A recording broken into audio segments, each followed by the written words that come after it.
नमस्कार जोहार, मैं आकाश कुमार। आप देख रहे हैं 24x7 झारखंड न्यूज।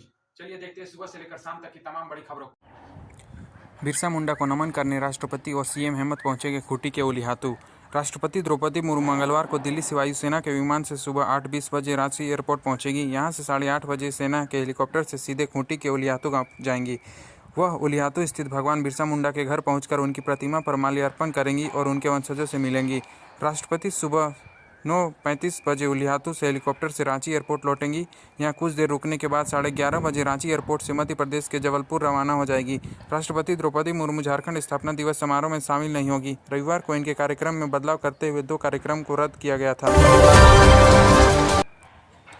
देवघर वासियों को आईएसबीटी का मिलेगा तोहफा। राज्यपाल और सीएम करेंगे ऑनलाइन उद्घाटन। झारखंड स्थापना दिवस के मौके पर 15 नवंबर को राज्यपाल रमेश बैस और मुख्यमंत्री हेमंत सोरेन देवघर वासियों को इंटर स्टेट बस टर्मिनल की सौगात देंगे। इस टर्मिनल में एक साथ 109 बस ठहरने की क्षमता है। वर्ष 2045 की आबादी को ध्यान में रखकर इस टर्मिनल का निर्माण किया गया है। सरायकेला में बीजेपी के लाभार्थी सम्मेलन में शामिल हुए रेल राज्य मंत्री, कहा गरीबों की सरकार है मोदी सरकार। बीजेपी के लाभार्थी सम्मेलन में शिरकत करने सोमवार को सरायकेला पहुंचे रेल राज्य मंत्री राव साहेब पाटिल दानवे। स्थानीय टाउन हॉल में सम्मेलन को संबोधित करते हुए उन्होंने कहा कि केंद्र की मोदी सरकार गरीबों की सरकार है, इसलिए गरीबों के हित के लिए कई योजनाएं चला रखी है। रेल राज्य मंत्री ने कहा कि केंद्र में वर्ष 2014 में जब पहली बार नरेंद्र मोदी के नेतृत्व में सरकार बनी तो सरकार ने पहले गरीबों के हित में योजनाएं चलाने को सोची।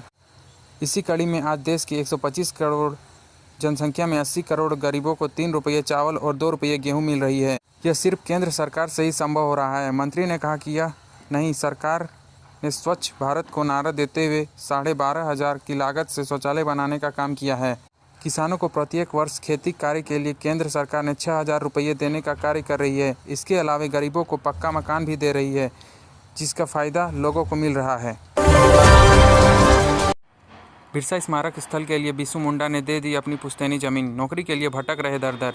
डोंबारी बुरू में बिरसा स्मारक स्थल की देखरेख करने वाले बिरसा मुंडा ने बताया कि 1 अगस्त 1990 को उनसे नौकरी देने का वादा करके स्मृति स्थल के लिए 80 डिसमिल जमीन ली गई थी। 32 साल गुजर गए, लेकिन अब तक उन्हें या उनके परिवार वालों को सरकारी नौकरी नहीं मिली। जमशेदपुर के गोपाल मैदान में देश भर से जुटेंगे जनजातीय समुदाय के प्रतिनिधि। दिखेगी आदिवासी संस्कृति। 2 वर्ष बाद शहर में जनजातीय समुदाय की संस्कृति एक मंच पर देखने को मिलेगी। टाटा स्टील की ओर से संवाद का आयोजन 15 से 19 नवंबर तक गोपाल मैदान में हो रहा है। इसमें देश भर से 170 ट्राइब के लगभग 25,000 आदिवासी समुदाय के लोग सामाजिक बदलाव के विभिन्न बिंदुओं पर चर्चा करेंगे। आदिवासी तबके के बुद्धिजीवी, कलाकार, उद्योगपति इसमें शामिल होंगे। अलग अलग समूह पैनल में चर्चा के साथ सांस्कृतिक कार्यक्रम और हस्तशिल्प प्रदर्शनी का भी आयोजन होगा। रांची के सदर अस्पताल में बड़े पैमाने पर होगी बहाली। सदर अस्पताल में चिकित्सकों से लेकर सफाई कर्मियों तक के पद बड़ी संख्या में खाली है। ऐसे में नए सुपर स्पेशलिटी भवन में मरीजों का इलाज संभव नहीं है। 10 नवंबर को 500 बेड वाले अस्पताल का हैंडओवर तो लिया गया, लेकिन यहाँ इंडियन पब्लिक हेल्थ स्टैंडर्ड्स नियमों के हिसाब से डॉक्टर और पैरामेडिकल स्टाफ की भारी किल्लत है। नियमों के हिसाब से 500 बिस्तर पर 628 मेडिकल स्टाफ होना चाहिए, लेकिन अस्पताल की ओर से अभी भी 562 स्टाफ की ज़रूरत बताई गई है। फिलहाल यहाँ 378 कर्मचारियों का अंतर है। अस्पताल में इलाज की ज़रूरी सुविधाएं बहाल रखने के लिए विभाग से मानव संसाधन उपलब्ध कराने के लिए पत्र लिखा गया है। सदर में रोजाना औसतन 1200 से अधिक मरीज जांच कराने आते हैं। वहीं 50 से 70 के करीब मरीज हर रोज़ यहाँ गंभीर स्थितियों में दाखिल होते हैं। फिलहाल यहाँ SCU, ICU, HDU और डे केयर को मिला 256 बेड पर मरीजों का इलाज हो रहा है। कमल देवगिरी हत्याकांड के तीसरे दिन प्रशासन का फ्लैग मार्च। संवेदनशील जगहों का लिया जायजा। गिरिराज सेना प्रमुख कमल देवगिरी की हत्या किए जाने के तीसरे दिन SDO रीना हांसदा के नेतृत्व में पुलिस प्रशासन की ओर से चक्रधरपुर शहर में फ्लैग मार्च किया गया। शहर के माहौल को शांत करने के लिए चक्रधरपुर भवन चौक से फ्लैग मार्च निकालते हुए संवेदनशील क्षेत्रों का भ्रमण कर स्थिति का जायजा लिया गया। पवन चौक से फ्लैग मार्च निकलकर असम चौक, वार्ड नंबर 10 दंदासाई, भारत भवन चौक, रेलवे क्षेत्र के इतवारी बाजार, रनिंग रूम मेन रोड, शहीद भगत सिंह चौक, पुरानी रांची रोड, बाटा रोड समेत 17 विभिन्न संवेदनशील क्षेत्रों में फ्लैग मार्च किया गया। राष्ट्रपति द्रौपदी मुर्मू का देवघर कार्यक्रम स्थगित, धरी रह गई सारी तैयारी। राष्ट्रपति द्रौपदी मुर्मू के देवघर आगमन को लेकर जिला प्रशासन ने भी अपनी तैयारी लगभग पूरी कर चुकी थी। एयरपोर्ट से लेकर रूट लाइन और बाबा मंदिर तक की सारी व्यवस्था का रिव्यू कर लिया गया था, लेकिन रविवार की देर शाम सूचना आई कि राष्ट्रपति का देवघर दौरा टल गया है। अब बाद में उनका कार्यक्रम तय होगा। राष्ट्रपति के आगमन का कार्यक्रम स्थगित होने की पुष्टि डीसी मंजूनाथ भजंत्री ने भी कर दी है। दरअसल शनिवार को देवघर प्रशासन को सूचना दी गई थी। महामहिम राष्ट्रपति द्रौपदी मुर्मू झारखंड आने से पहले बाबाधाम में पूजा अर्चना करना चाहती है, इसलिए वे दिल्ली से सीधे वायुसेना के विशेष विमान से देवघर एयरपोर्ट पहुंचेंगी और पूजा अर्चना के बाद रांची लौटेंगी। जैसे ही प्रशासन को यह सूचना मिली, देवघर प्रशासन रेस हो गया। बाबा मंदिर जाने के सभी सड़कों से अतिक्रमण हटवाया गया। वहीं बाबा मंदिर में उनकी पूजा अर्चना को लेकर पुख्ता तैयारी की जाने लगी। मंदिरों को फूलों से सजाया गया। उधर देवघर एयरपोर्ट से बाबा मंदिर तक जिस रूट से राष्ट्रपति का काफिला गुजरता, तमाम रास्ते, चौराहे और रिहायशी इलाके में बैरिकेडिंग का काम युद्ध स्तर होने लगा। हजारीबाग के चुरचू में एक पुलिसकर्मी की हुई पिटाई, हुआ सस्पेंड। इस संबंध में घायल पुलिसकर्मी नील कमल का कहना है कि वह चुरचू स्थित रिश्ते की फुफेरी बहन के घर गया था। हाथ मुंह धोकर बैठा था। इसी बीच ग्रामीणों ने दरवाजा खोलवाकर जमकर पिटाई कर दी। इस मारपीट में वह गंभीर रूप से घायल हो गया। इस मामले में एसपी मनोज रतन चौथे ने कहा कि घटना की शिकायत पर पुलिसकर्मी नील कमल सिंह को निलंबित कर दिया गया है। वहीं विष्णुगढ़ एसडीपीओ अनुज राव ने कहा कि एसपी ने मामले की जांच कर विभागीय कार्रवाई करने का निर्देश दिया है। हालांकि अभी तक लिखित शिकायत नहीं मिली है। झारखंड का सबसे ज़्यादा प्रदूषित शहर बना धनबाद। प्रदूषण से बचने के लिए 3 जिलों को मिले 237 करोड़। धनबाद को यह राशि 2019-20 तथा शेष जिलों को यह राशि 2021-22 से मिल रहा है। इस राशि से जिलों को प्रदूषण रोकने के लिए प्रयास करना है। भारत सरकार ने एनसीपी योजना के तहत राज्य के 3 जिलों को रखा है। इस जिलों का एक्शन प्लान राज्य सरकार ने बनवाया है। राज्य में प्रदूषण की सबसे खराब स्थिति धनबाद जिले की है। केंद्रीय प्रदूषण नियंत्रण बोर्ड का मानना है कि एनसीएपी कार्यक्रम चलाए जाने के बाद झारखंड के 3 जिलों के पर्यावरण में सुधार हुआ है। भारत सरकार 2019-20 से एनसीएपी कार्यक्रम चला रहा है। सिनेमा के जरिए झारखंड के गीत संगीत और पर्वों की खुशबू बिखेरनी होगी, बोले लाल विजय शाहदेव। झारखंड राज्य के गठन को 22 साल हो गए हैं। इस दौरान यहाँ कई क्षेत्रों में खूब तरक्की हुई है। जॉलीवुड यानी झारखंड सिनेमा की बात करें तो इसके कई पहलू हैं। कुछ क्षेत्रों में बहुत बढ़िया काम हुआ है तो कुछ क्षेत्रों में हम अभी भी पिछड़े हुए हैं। सीधे शब्दों में कहें तो कुछ काम में थोड़ी बहुत कमी रह गई है, जिसमें सुधार की गुंजाइश है। ये बातें निर्माता और निर्देशक विजय लाल शाहदेव ने प्रभात खबर के साथ बातचीत में कही। नॉर्थ कर्णपुरा पावर प्लांट में शुरू होगा बिजली का उत्पादन। एनटीपीसी चट्टी बरियातू से होगी कोयले की आपूर्ति। लंबे प्रयास के बाद एनटीपीसी चट्टी बरियातू को खनन विभाग की ओर से कोयला बेचने की अनुमति दी गई है।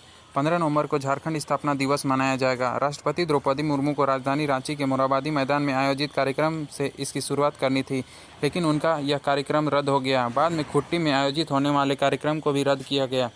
अब इसका शुभारंभ कब होगा, इसके बारे में कोई अधिकृत जानकारी नहीं मिली है। रांची में 61,000 से अधिक मामलों का निपटारा। 7 पीड़ितों को मिला 25 लाख मुआवजा। इसमें प्री लिटिगेशन एवं लिटिगेशन के वादों का निष्पादन सम्मिलित है। राष्ट्रीय लोक अदालत के सफल आयोजन के लिए न्यायिक दंडाधिकारियों के लिए 23 बेंच एवं कार्यपालक दंडाधिकारियों के लिए 19 बेंच का गठन किया गया था। उद्घाटन कार्यक्रम में मुख्य अतिथि के रूप में कुटुंब न्यायालय के प्रधान न्यायाधीश ऋषिकेश कुमार, MACT के PO Manish, AGC Dinesh Rai, DALSA के सचिव राकेश रंजन, RDBA के अध्यक्ष शंभू प्रसाद अग्रवाल, न्यायिक पदाधिकारी, मध्यस्थ, पैनल अधिवक्ता, PLV एवं अन्य लोग उपस्थित थे। स्वागत भाषण एवं मंच का संचालन डालसा सचिव राकेश रंजन ने किया। अमिताभ बच्चन के साथ हॉट सीट पर बैठे झारखंड के सार्थक पांडा, जीते 6.40 लाख रुपये। सदी के महानायक अमिताभ बच्चन के साथ कौन बनेगा करोड़पति की हॉट सीट पर बैठकर झारखंड के पूर्वी सिंहभूम जिले के गालूडी के सार्थक पांडा ने 6.40 लाख रुपये जीतकर कीर्तिमान स्थापित किया है।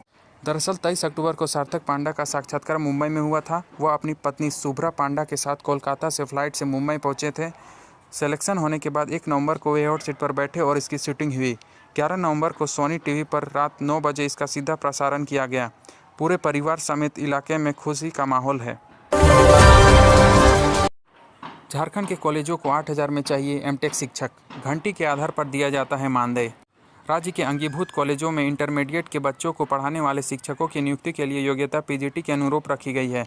कॉलेजों की ओर से संविदा पर नियुक्ति किए जाने वाले इन शिक्षकों की योग्यता एमएससी एमटेक मांगी जाती है, जबकि राज्य के अधिकतर कॉलेजों में इन शिक्षकों को घंटी के आधार पर मानदेय के रूप में प्रति माह 6 से 8 हज़ार रुपये दिए जाते हैं। वहीं कॉलेजों में अवकाश होने की स्थिति में कई माह मानदेय 5 हज़ार से कम हो जाता है, जो 4th ग्रेड के एक कर्मी के मानदेय से भी कम होता है। हालांकि झारखंड एकेडमिक काउंसिल ने इन शिक्षकों के लिए प्रति घंटी 400 और अधिकतम 12,000 मानदेय निर्धारित कर रखा है। इस महीने हो सकती है नगर निकाय के चुनाव की घोषणा। राज्य निर्वाचन आयुक्त डॉक्टर डी.के. तिवारी ने शनिवार को सभी जिलों के डीसी व एसपी के साथ वीडियो कॉन्फ्रेंसिंग कर चुनाव की तैयारियों की समीक्षा की। उन्होंने चुनाव पूर्व सभी कार्यों को 20 नवंबर के पहले समाप्त करने के निर्देश दिए। इससे अंदाजा लगाया जा रहा है कि उसके बाद कभी भी चुनाव की घोषणा की जा सकती है। हमने अपना वादा पूरा किया, अब केंद्र सरकार की जिम्मेदारी, बोले हेमंत सोरेन। सरायकेला का बिरसा स्टेडियम में शनिवार को आपकी योजना आपकी सरकार आपके द्वार कार्यक्रम में मुख्यमंत्री हेमंत सोरेन ने अपनी सरकार की उपलब्धियां बताई, वहीं विपक्षी दलों की आलोचना की। मुख्यमंत्री हेमंत सोरेन ने कहा कि झारखंड वासियों की आत्मा और असीमता से जुड़े 1932 खतियान आधारित स्थानीयता, नियुक्ति तथा सेवाओं में आरक्षण वृद्धि का विधेयक पारित हो चुका है। हमारी सरकार ने जनता से जो वादा किया था उसे निभा दिया। अब केंद्र सरकार की जिम्मेदारी बनती है कि वह झारखंड की भावनाओं के अनुरूप संवैधानिक प्रावधानों के तहत उक्त दोनों विधेयकों को 9वीं अनुसूची में शामिल करें, ताकि यहाँ के लोगों को उनका मान सम्मान और अधिकार मिल सके।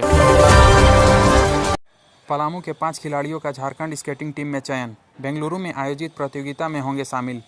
इन खिलाड़ियों ने शानदार प्रदर्शन कर पलामू जिले का मान बढ़ाया है। इनका चयन झारखंड राज्य टीम में किया गया है। ये खिलाड़ी 11 से 22 दिसंबर तक बेंगलुरु में आयोजित राष्ट्रीय प्रतियोगिता में भाग लेंगे। रविवार को टाउन हॉल के प्रांगण में डाल्टनगंज स्केटिंग ट्रेनिंग सेंटर के तत्वाधान में एक समारोह का आयोजन कर चयनित खिलाड़ियों को पुरस्कृत किया गया। इनके साथ उन खिलाड़ियों को भी सम्मान मिला जिन्होंने हाल ही में दिनों में धनबाद व रांची में आयोजित प्रतियोगिताओं में मेडल प्राप्त किया। झारखंड की हवा खराब, रेड जोन में पहुंचा। 2023 में एरोसोल प्रदूषण में 5% वृद्धि का अनुमान। एरोसोल प्रदूषण मामले को लेकर झारखंड में अत्यधिक असुरक्षित रेड जोन में बना रहेगा। बड़ी वजह पावर प्लांट से होने वाला उत्सर्जन व गाड़ियों से होने वाला प्रदूषण है। करीब 13 गीगावाट प्रदूषण सिर्फ गाड़ियों के कारण है। वहीं थर्मल पावर प्लांट के कारण 49% प्रदूषण है, जो पहले 41% था। इसके अलावा सॉलिड फ्यूल और वेस्ट बर्निंग से भी 15% प्रदूषण हो रहा है। राज्य में बढ़ते एरोसोल प्रदूषण से निपटने के लिए ताप विद्युत संयंत्रों के उत्सर्जन में कमी की अनुशंसा की गई है। झारखंड में ठोस ईंधन का उपयोग दूसरा सबसे बड़ा स्रोत है। हालांकि अध्ययन में पाया गया कि इसका योगदान 2005 से 2009 व 2015 से 2019 के बीच 18% से घटकर 15% हो गया है। इसकी अवधि के दौरान 16% से 14% की मामूली कमी के साथ वाहन उत्सर्जन तीसरा सबसे बड़ा स्रोत है। भारी उद्योग मंत्रालय ने एचईसी को आर्थिक मदद करने से किया इनकार, जारी रहेगा आंदोलन। गंभीर आर्थिक संकट से गुजर रहे एचईसी को फिलहाल भारी उद्योग मंत्रालय आर्थिक सहयोग नहीं करेगा।